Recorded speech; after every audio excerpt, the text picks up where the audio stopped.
बिस्मिल्लाहिर्रहमानिर्रहीम। इमाम हुसैन रज़ी अल्लाह अन्हु ने फरमाया, जो तुम्हें दोस्त रखता है वो बुराई से रोकेगा और जो तुम्हें दुश्मन रखेगा वो तुम्हें बुराई पर उबारेगा। बिस्मिल्लाहिर्रहमानिर्रहीम। तो आज हम बनाने जा रहे हैं बीफ के चपली कबाब। आइए देखते हैं ये कैसे बनते हैं और इनमें कौन कौन सी चीज़ें डाली जाती हैं।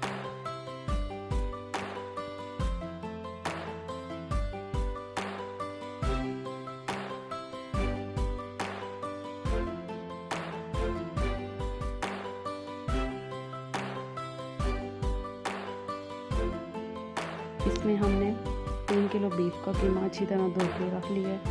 2 से 3 प्याज बारीक कटे हुए, हरा धनिया और पुदीना, 1 कप बेसन, 2 से 3 टमाटर, हरी मिर्च बारीक कटी हुई, अदरक लहसुन का पेस्ट, ज़ीरा पाउडर, लाल मिर्च कुटी हुई, सूखा धनिया, अनारदाना, नमक, गरम मसाला पाउडर, कसूरी मेथी और काली मिर्च पाउडर। सबसे पहले हम कीमे में प्याज शामिल कर देंगे और अब हम इसमें टमाटर डाल देंगे। टमाटरों को काटते वक्त हमने इनके बीज निकाल दिए थे। नमक शामिल करेंगे,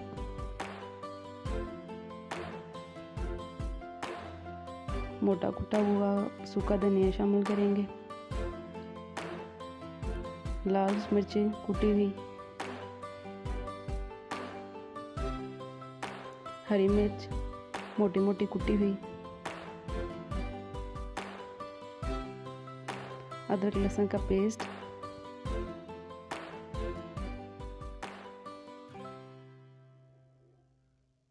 ज़ीरा पाउडर,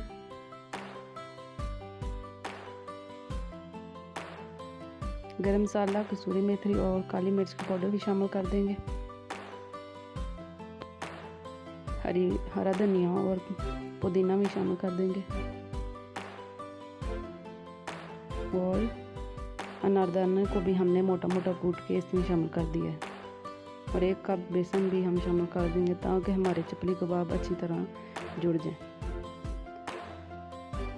अब हम तमाम चीज़ों को अच्छी तरह मिक्स कर लेंगे।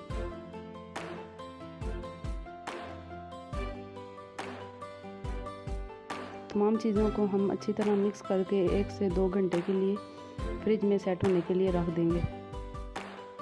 कीमा हमारा अच्छी तरह सेट हो चुका है। अब हम इसके चपली कबाब तैयार कर लेंगे।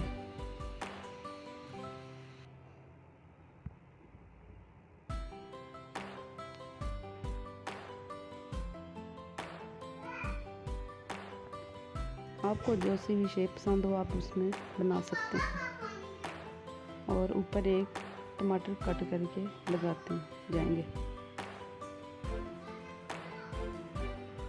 और इसी तरह हम तमाम चपली कबाब तैयार कर लेंगे। चपली कबाब हमने तैयार कर लिए हैं। अब हम इनको फ्राई करेंगे।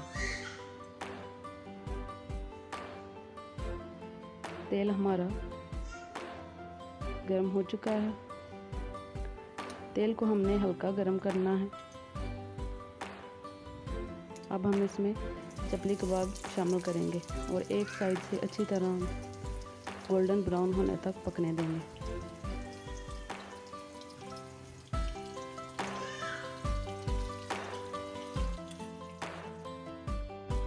एक साइड से हमारा चपली कबाब तैयार हो चुका है। अब हम दूसरी साइड से भी अच्छी तरह पका लेंगे।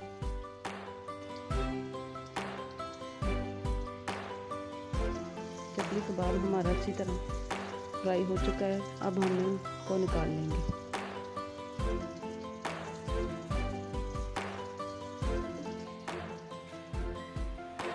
और बहुत ही मज़ेदार हमारे चपली कबाब तैयार हैं।